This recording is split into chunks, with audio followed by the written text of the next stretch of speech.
Hey all, welcome back to our channel. ఎలా చేశారు నందిని గారు. ఈరోజు మనం చాలా త్వరగా ఫాస్ట్గా అయిపోయే ఎగ్ కర్రీ ఎలా చేసుకోవాలి చూద్దాము. ఏమీ మసాలాలు యూజ్ చేయకుండా జస్ట్ చాలా తక్కువ ఇంగ్రీడియంట్స్తో ఈ కర్రీ అయిపోతుంది అండ్ సూపర్ ఫాస్ట్గా కూడా అయిపోతుంది. జస్ట్ మనకి eggs, onions and salt and కారం ఉంటే చాలు ఈ కర్రీ అంత క్విక్గా అయిపోతుంది. ఈవెన్ వంట రాని వాళ్ళు కూడా చాలా త్వరగా ఈజీగా చేసేయగలుగుతారు అండ్ టేస్టీగా కూడా ఉంటుంది. ఒక ప్యాన్ పెట్టుకొని 3 స్పూన్స్ ఆయిల్ వేసుకోవాలి.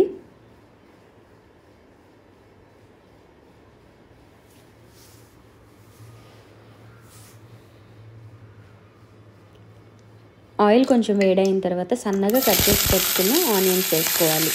ఇక్కడ నేను 1/2 kg ఆనియన్స్ తీసుకున్నాను. 1/2 kg ఆనియన్స్కి నేను 3 స్పూన్స్ ఆయిల్ వేసుకున్నా.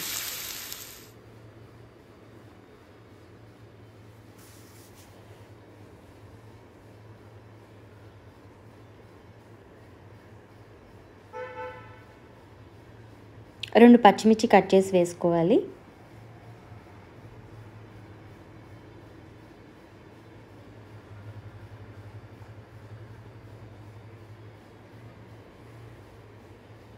ఆనియన్స్ త్వరగా ఫ్రై అవ్వాలి అంటే స్టార్టింగ్లోనే మనం కొంచెం సాల్ట్ అండ్ పసుపు వేస్తే అవి త్వరగా ఫ్రై అయిపోతాయి.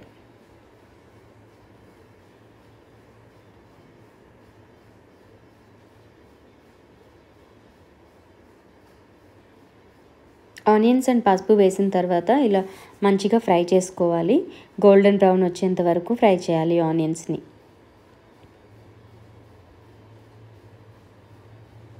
ఇలా ఆనియన్స్ మంచిగా ఫ్రై అయిన తర్వాత 1 స్పూన్ కారం, 1 స్పూన్ సాల్ట్ వేసుకొని ఫ్రై చేసుకోవాలి.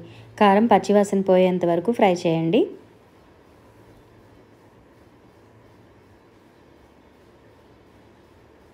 ఇలా మధ్య మధ్యలో ఆనియన్స్ని కలుపుతూ ఉండాలి. ఎందుకంటే కలపకుండా అలానే వదిలేస్తే మాడిపోతే కర్రీ చేదొస్తుంది.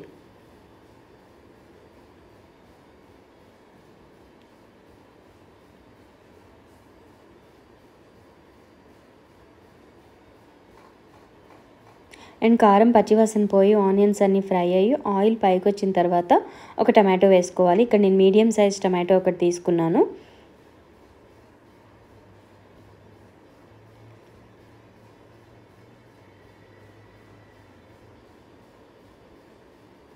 ఈ టమాటోని కూడా బాగా ఫ్రై చేసేసుకోవాలి.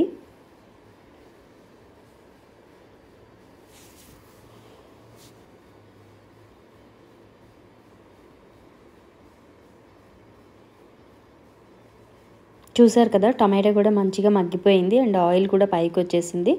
దెన్ ఇప్పుడు మనం ముందుగా బాయిల్ చేసుకున్న ఎగ్స్ యాడ్ చేసుకోవాలి. ఇలా బాయిల్ చేసిన ఎగ్స్కి ఇలా కట్స్ పెట్టుకుని వేసేస్తే కర్రీలో వేసుకోవాలి.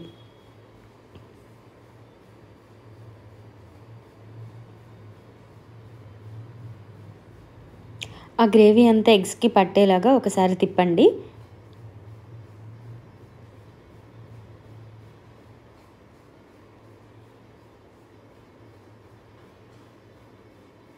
ఇలా ఎగ్స్ వేసిన తర్వాత ఒక్క 2 మినిట్స్ ఫ్రై చేసుకుంటే ఎగ్ కర్రీ రెడీ అయిపోతుంది. అంతే, చాలా ఈజీగా. అండ్ ఆనియన్, పచ్చిమిర్చి, టమాటో, సాల్ట్, కారం, ఎగ్స్ ఇవే యూజ్ చేశాను. ఏ మసాలా కూడా యూజ్ చేయలేదు. ఒక్కసారి ఈ ప్రాసెస్లో ట్రై చేసి చూడండి. చాలా చాలా టేస్ట్ ఉంటుంది. అలాగే చాలా క్విక్గా కూడా అయిపోతుంది. ఈవెన్ వంట రాని వాళ్ళు కూడా చాలా ఈజీగా టేస్టీగా చేసుకోగలుగుతారు. మీరు ఎవరైనా నా ఛానల్ ఫస్ట్ టైం చూస్తున్నట్లయితే please like, share and subscribe to my channel. ఎలా చేశారు నందిని గారు. అండ్ కొంతమంది సబ్స్క్రైబ్ చేయకుండా చూస్తున్నారు. ప్లీజ్ సబ్స్క్రైబ్ చేసుకొని వీడియో మొత్తం స్కిప్ చేయకుండా చూడండి. Thank you for watching.